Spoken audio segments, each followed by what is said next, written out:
Nesta sexta-feira, dia em que o Brasil celebra o Dia Nacional da Consciência Negra, vamos falar sobre discursos racistas nas redes sociais com o sociólogo Luiz Valério de Paula Trindade. Olá, Luiz Valério, tudo bem? Olá, Elcio, tudo bem? Boa tarde, obrigado pelo convite. Muito obrigado você pela disponibilidade para falar de um tema tão importante. Lembrando que você é sociólogo e fez um doutorado, então, na Universidade de Southampton, no Reino Unido, onde deu sequência a seus anos de pesquisa e estudo sobre raça e representatividade.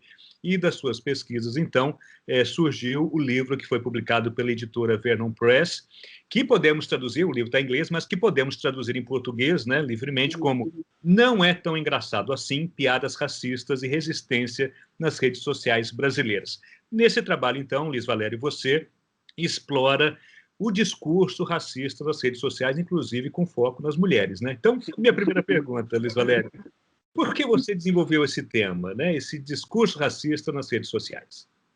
Então, Elcio, tem duas vertentes aí, né? Primeiro, quando eu comecei a desenvolver esse trabalho, eu comecei meu doutorado em 2014, final de 2014, e no início de 2015 eu participei de um congresso em Portugal que foi precedido por uma semana de curso de especialização chamado Fábrica de Ideias, que é organizado pela Universidade Federal da Bahia.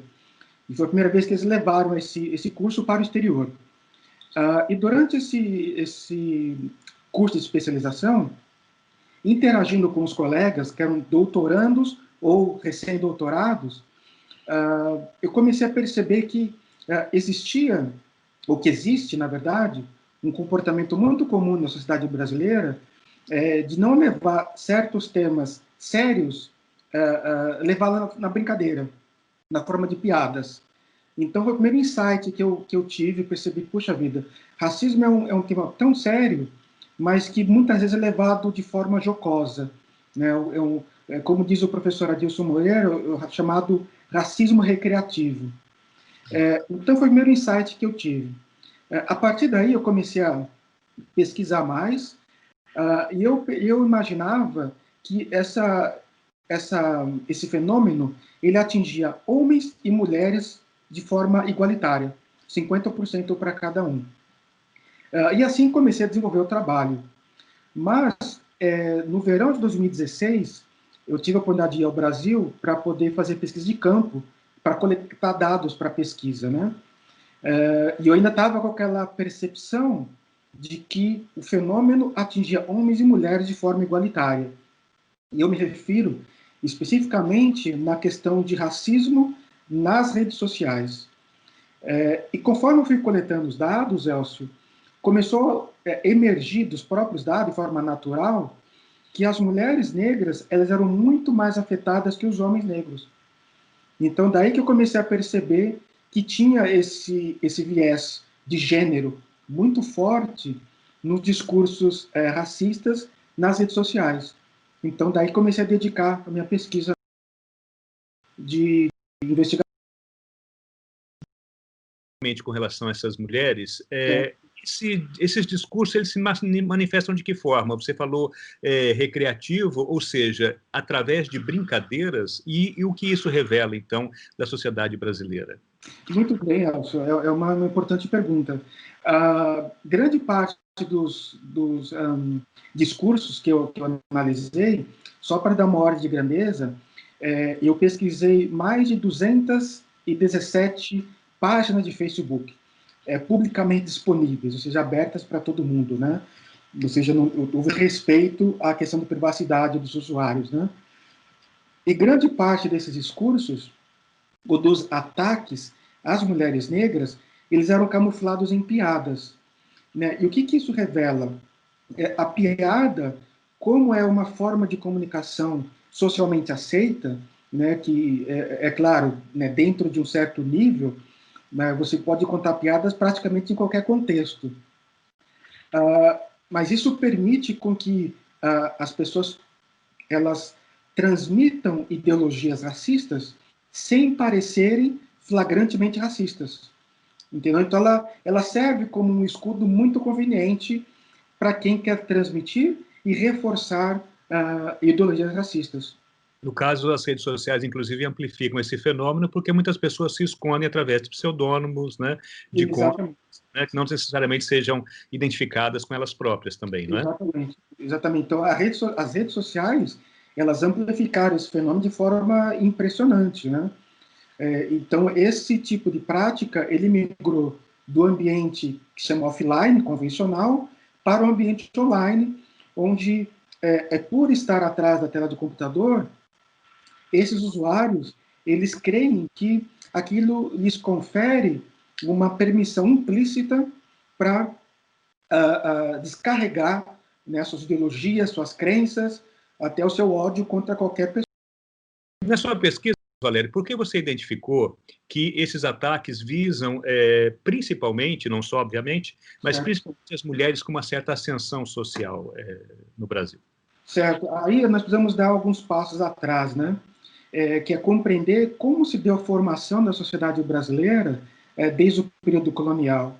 Então, a formação da sociedade brasileira ela é marcada pelos eventos que ocorreram no período colonial, né, que era uma sociedade bastante patriarcal, né, o Brasil ainda é bastante patriarcal, e foi uma sociedade que foi moldada a partir de um modelo que valorizava de forma extrema a branquitude.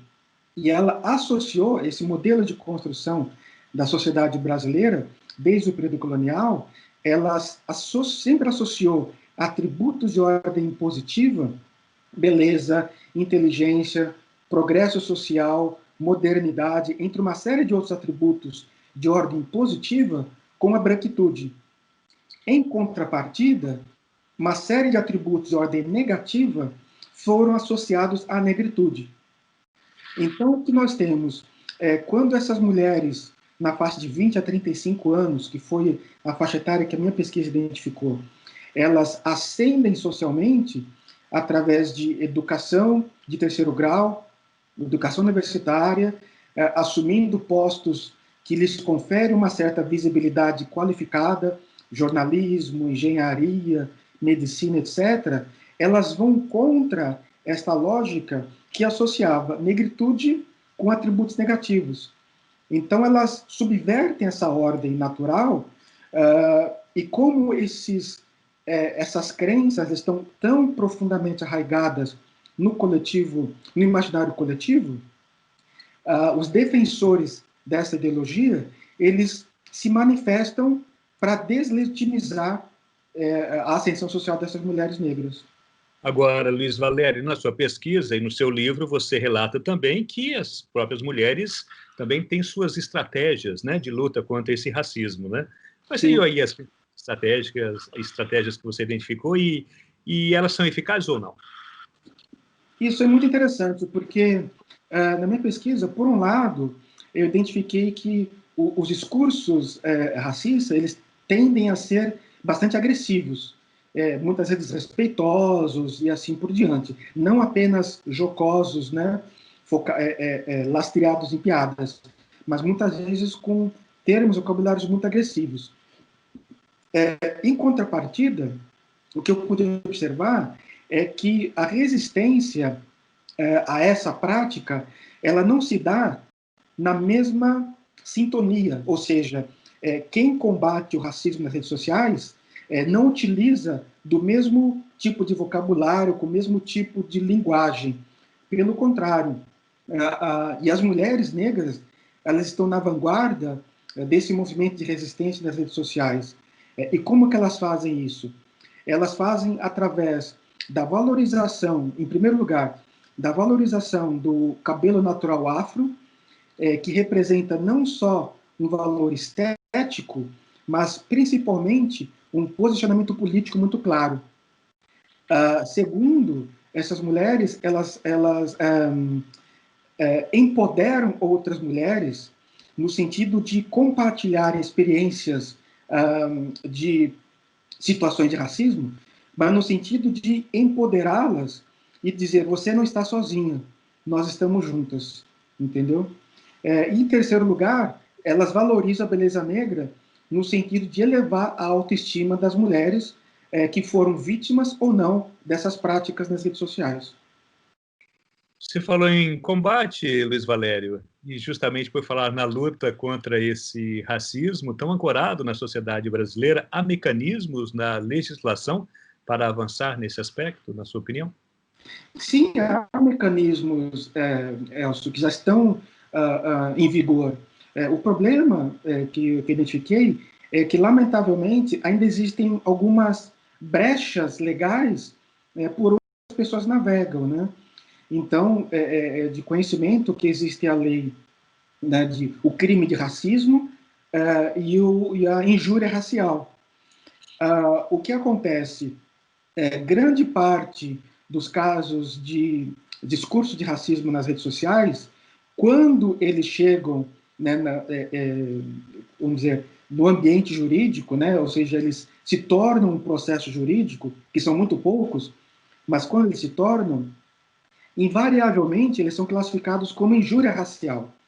E a injúria racial, a lei, né, ela prevê uma pena de até 6 meses de reclusão, e que fica a critério do juiz como está essa pena de reclusão por serviços sociais ou cesta básica. Então, isso gera na sociedade uma sensação de impunidade, porque como são poucos os casos que vão às vezes de fato para um processo judicial, e quando acontece a pena é tão branda, a pessoa pensa, a sociedade pensa, puxa, é um crime que não é punível, entendeu? Uhum. Agora, no caso, Luiz Valério, as plataformas digitais deveriam ter um pouco mais de responsabilidade na luta contra esse racismo tão divulgado aí por tantas redes, né? Sim.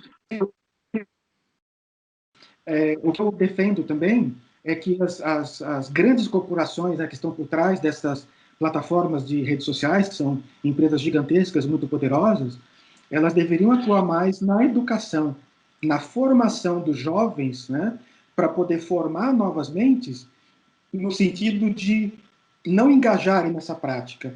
Essa é uma iniciativa. A segunda é de desenvolver campanhas educativas para esclarecer a população de que o ambiente online não é terra de ninguém, né? Que existem regras e que existe existem leis que regulam o comportamento. O próprio Código Civil, o próprio Marco Civil da Internet, ele deixa muito claro que o comportamento online ele é passível de ser punido pelo Código Civil. Então, o primeiro passo é a educação dos jovens, das novas gerações, campanhas educativas, e o terceiro ponto, que isso ainda é debate até em nível internacional, é qual o papel dessas corporações? Elas são empresas de mídia ou elas são empresas de tecnologia? Entendeu?